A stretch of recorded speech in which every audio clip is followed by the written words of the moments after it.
Queste persone all'interno di questo campo vengono dal governatorato di Saladin, la maggior parte, quindi Iraq, e c'è una minoranza yazida che viene dal nord del paese. Il paziente entra all'interno del flusso di cura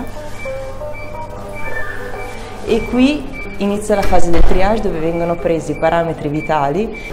In caso di appunto codice rosso, quello che si fa è stabilizzare il paziente qui, gli si prepara questo referral paper e con il servizio di ambulanza che abbiamo attivo 24 ore su 24, 7 giorni su 7, il paziente viene trasportato in un ospedale di secondo livello di Sulimania e a bordo dell'ambulanza c'è il paziente, l'accompagnatore e l'infermiere.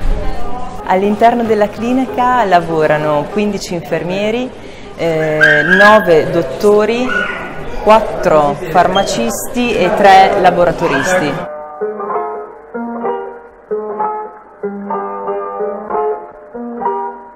Tutto lo staff nostro cerca di essere bilanciato tra uomini e donne in modo da garantire il rispetto del paziente. Se il paziente non vuole avere una consultazione da parte del personale maschile, c'è sempre un dottore donna e un infermiere donna che può fare la consultazione. Qui vengono presi anche i nominativi dei bambini se noi vediamo qualcosa che non va.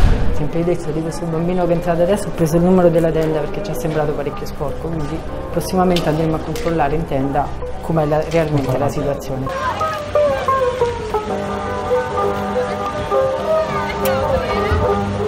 Sure, I'm not okay to live in the camp, but I have no choice because there is not safe. I cannot take my family back there. In an area there's all ISIS around, like the people who attacked us, they are still there. Actually, I don't see any future for us here. The better solution is to go out of this country. As a Yazidi, I'm speaking as a Yazidi.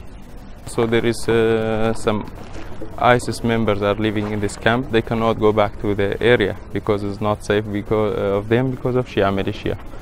We have no choice. We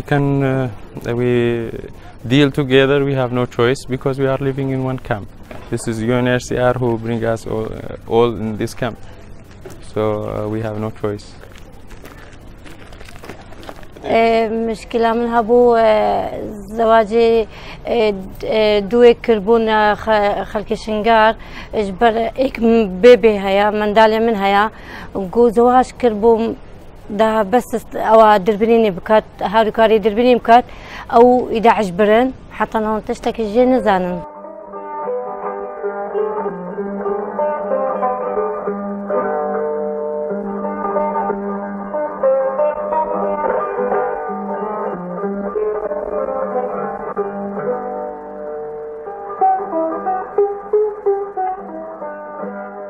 فيان رشيد حجي، عمري والدي 2000، عمري 18 سنة، من سنجار.